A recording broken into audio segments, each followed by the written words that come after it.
Now that we know about where the American Psychological Association stands in terms of gay and lesbian parents, we're gonna go and talk now about issues related to adoption and foster care. So there have been improvements in the last few years regarding protecting children who grow up in gay or lesbian families, and at least 21 states have permitted second parent adoptions to lesbian and gay couples to make sure their children can enjoy the benefits of having two legal parents. This is a huge step in recognizing that lesbian and gay men can be good parents, and because parent-child relationships cannot be ended based on a person's sexual orientation unless harm to the child has been demonstrated. This is standard use by state agencies and courts to allow lesbians and gay men to adopt children.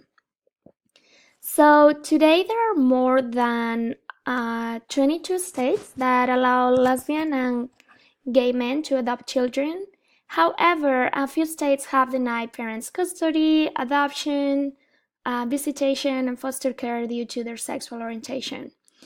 And these states often rely on arguments based on myths and stereotypes, as we talked about earlier. So, for example, let's talk about the differences between Massachusetts and Montana in this regard. In Massachusetts, same-sex marriage is permitted, and parental sexual orientation is irrelevant to child custody and visitations, and second parent adoption are legal. In contrast, in the state of Montana, same-sex marriage is not yet legal. Sexual orientation places parents in disadvantage for child custody and visitations, and second parent adoption are not legal.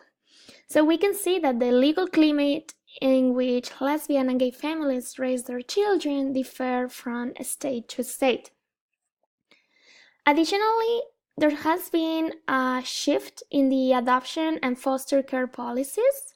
So while traditionally adoptions and foster care have been viewed as services offered to infertile, middle-class white couples, in the last 2 decades, welfare agencies have changed their policies to make adoption and foster care an option for families who do not conform with the traditional view. So this has allowed thousands of children to live in homes with qualified parents, including lesbian and gay couples. And the last idea in this slide relates to a provocative article regarding gay and lesbian parents by choice via adoption, surrogate, artificial insemination, and why they might be better parents. And this article is back from 2012 and became viral back in the day. And this article argued that gay parents tend to be more motivated and more committed than heterosexual parents on average because they choose to be parents. So if you think about this statement, gays and lesbian parents rarely become parents by accident, right? And this is compared with an almost 50% of accidental pregnancy rates among heterosexuals. So again, this slide just gives you an historical overview of homosexuality, but also where we stand as a field now in relation to gay and lesbian parents, and how the socio-political context influence LGBT parents and how they do family.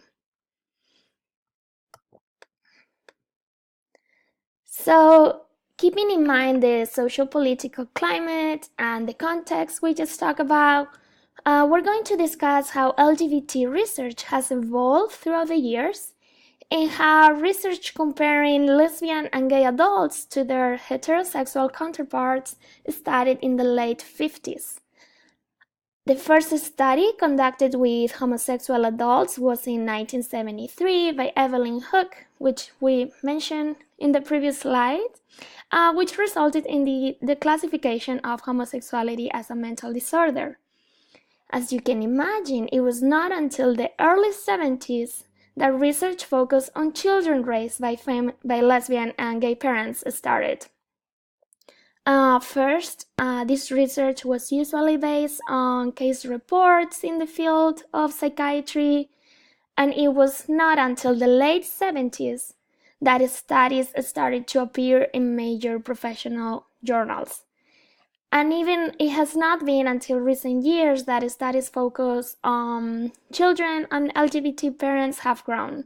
So this brings us back to the idea that socio-political climate influences LGBT families, but also influences research and what we actually know about parenting in same-sex families.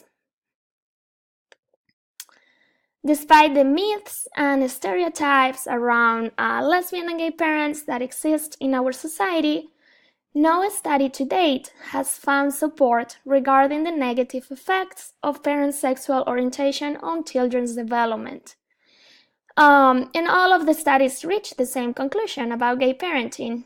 Children raised by lesbian and gay parents grow as successfully as children in heterosexual families. So again, lesbian and gay parents have not been found to differ in terms of child rearing practices compared to heterosexual families. So for example, studies have found that lesbian and gay couples who are co-parenting are more likely to divide household and family labor relatively evenly and to report higher levels of satisfaction in their couple relationships. Research has found that lesbian and gay parents are as likely than heterosexual parents to provide supportive home environments. And even some studies have suggested that lesbian and gay parents may show higher parenting skills than heterosexual couples. So in terms of findings regarding children of lesbian and gay parents, most of the studies have focused on 4 major areas that are listed in your slide: gender identity,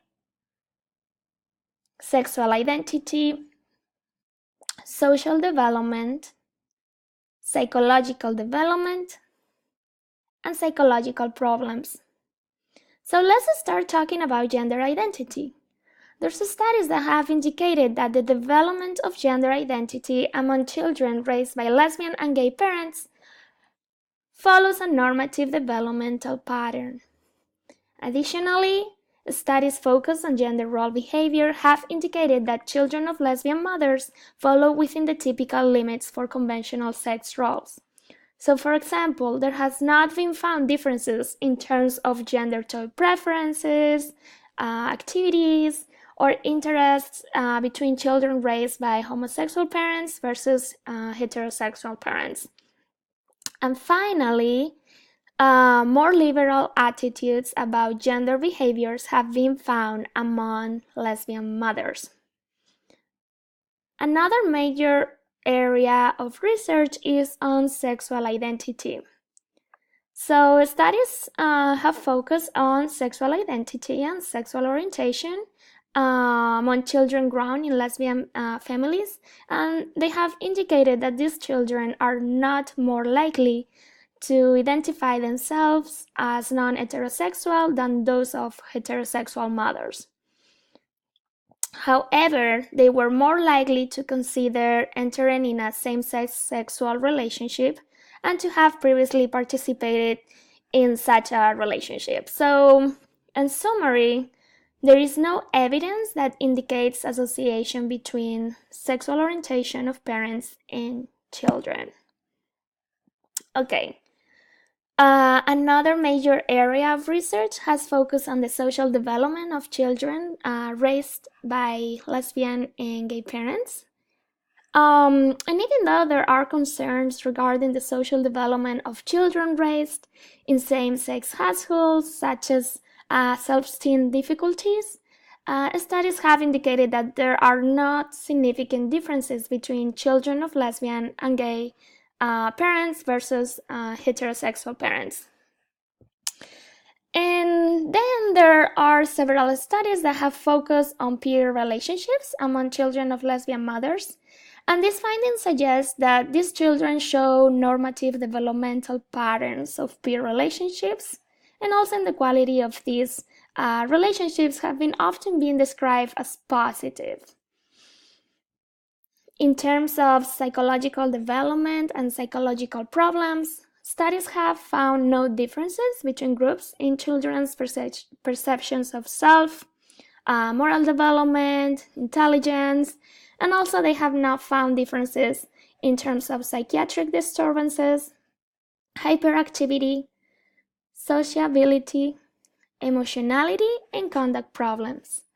So, overall, research is very clear, indicating that children raised by lesbian and gay parents are as likely to be successful than children raised by heterosexual parents. And in the same manner, lesbian and gay parents are as likely as their counterparts to provide supportive and healthy environments to their children.